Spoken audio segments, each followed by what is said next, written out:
Saygıdeğer izleyicilerimiz, Almanya'da aşı olmayanları yeni kısıtlamalar bekliyor. Bununla ilgili tüm hazırlıklar tamamlanmış vaziyette. Önümüzdeki günlerde aşı olmayanları bazı kısıtlamalar karşılayacak. Özellikle tatil sezonunun bitmesi bunun için bekleniyor. Almanya'da yeni enfeksiyon sayısının artması federal hükümeti derhal harekete geçirdi. Artan vaka sayıları nedeniyle yeni kısıtlamalar olacak. Yani sözün özü, Almanya'da maalesef bütün bu koronavirüsle ilgili rakamların artmasını aşı olmayanlara bağlıyorlar. Bakalım haberin detayları neler?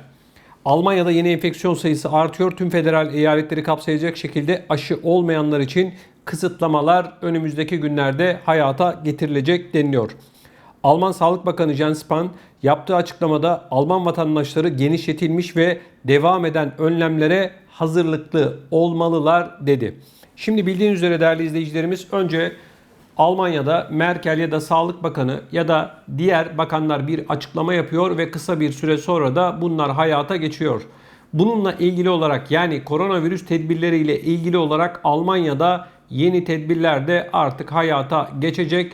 Bu nedenle de önümüzdeki günlerde yeni kısıtlamalar söz konusu. Etkinliklere ve kapalı mekan erişimine ilişkin tedbirler sıklaştırılacak.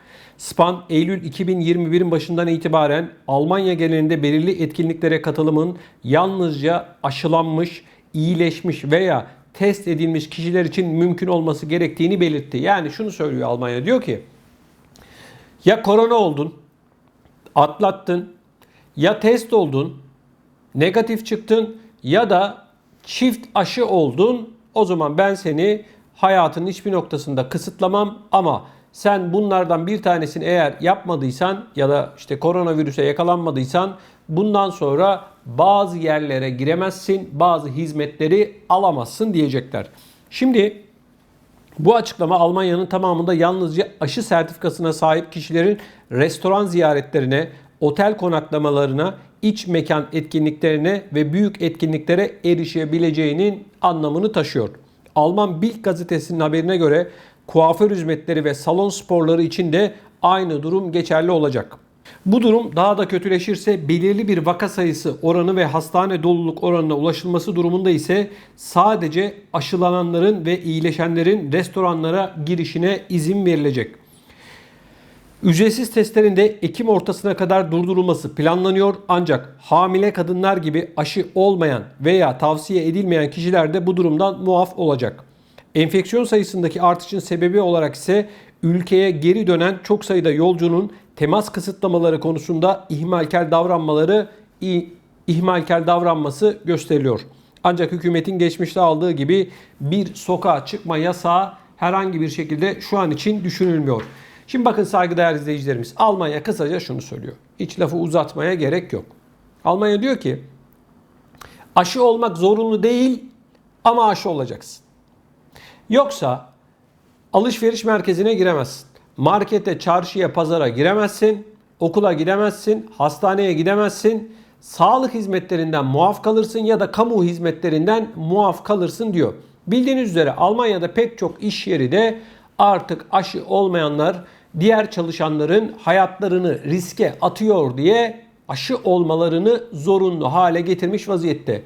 Şimdi kanuna, hukuka uygun olmayan, görünürde zorunlu olmayan ama insanları mecbur bırakan bu uygulamayla ilgili olarak geçtiğimiz günlerde biliyorsunuz Berlin'de on binlerce kişi sokaklara döküldü, protesto gösterileri yaptı ve şunu söylediler. Dediler ki aşıları, testleri insanlara dayatamazsınız. Bu insan haklarına, demokrasiye, özgürlüğe, insanın sağlığıyla ilgili kendisinin karar alması gerektiğini ve buna aykırı bir şekilde devletin vatandaşlarını zorladığını ifade etti. Genel itibariyle yapılan gösterilerin amacı bu. Almanya'nın değişik noktalarında halen gösteriler devam ediyor. Önümüzdeki günlerde bu ve benzeri kısıtlamaların hayata geçmesiyle beraber bu protestoların da artması bekleniyor. Değerli izleyicilerimiz, 1,5 yılı aşkın bir süre oldu. Neredeyse 2 yıl olacak hayatımızda koronavirüs var. Ancak maalesef aşı, ne derece bu işe çözüm olduğu büyük bir soru işareti taşıyor. Biz aşı olun ya da olmayın diyemeyiz. Bunlara hekimlerimiz karar verir, doktorlar karar verir ve işine diğer bir boyutu ise insanlar kendi sağlıklarıyla ilgili olarak kararı kendileri vermeliler. Şimdi bazı havayolu şirketleri aşı istiyor. Bazı alışveriş merkezleri de aşı istiyor. Bazı iş yerleri de istiyor. Ama Almanya ya da diğer Avrupa ülkelerinde hiçbirinin hukukunda bir iş yerinin ya da ticari bir işletmenin böyle bir aşıyı istemek gibi durumu söz konusu değil. Hukuki bir altyapısı yok. Ama ne hikmetse hiç kimsenin sesi çıkmıyor.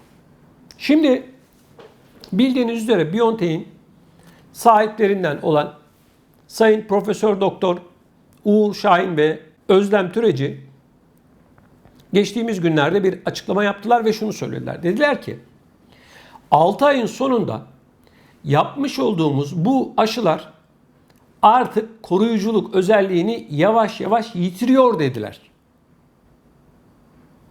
Bunun anlamı aslında şu. Diyorlar ki 2 doz oldunuz, tamam. 6 ay geçti. Antikor üretmiyorsunuz. Azalıyor antikor üretmeniz. O nedenle 3. doz aşıyı olmak zorundasınız diyorlar. 3. doz aşıyı da oldunuz. Bir 6 ay daha geçti. Bu 6 ayın sonunda da siz 4. aşıyı olacaksınız. Peki 4 doz aşı oldunuz. Sorun bitecek mi? Açıklananlar, doktorların yapmış olduğu bu açıklamalar bunun bitmeyeceğini bizlere gösteriyor. Üstelik değerli izleyicilerimiz, bu virüs sürekli mutasyona uğruyor. Yeni varyantları çıkıyor. Şimdi delta varyantı, plus delta varyantı diye bir varyant çıktı. Yine Profesör Doktor Uğur Şahin geçtiğimiz günlerde bir açıklama yaptı ve şunu söyledi. Biz dedi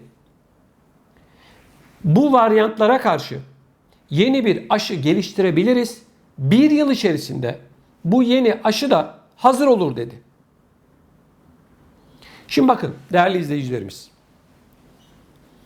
Bizler insanoğlu dünyanın neresinde yaşıyor olursak olalım bu koronavirüsle sürekli olarak aşıyla mı mücadele edeceğiz?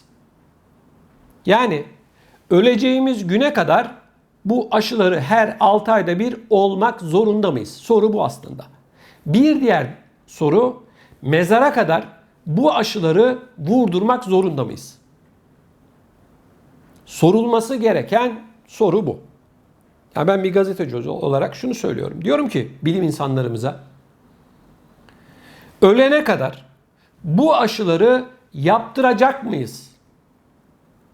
Aşıyı bulan diyor ki 6 ay sonra vücudun antikor üretme seviyesi düşüyor. Yani virüsle savaşması seviyesi azalıyor diyor. Peki tamam. 3. doz 4, 5, 6, 7, 8, 9 yetmedi 10. Yetmedi 6 ayda bir yapacağız ya.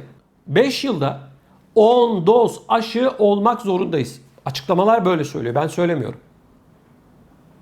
6 ayda bir antikor seviyesi düşüyorsa mutlak surette 6 ayın sonunda insanlar aşı olmak zorunda.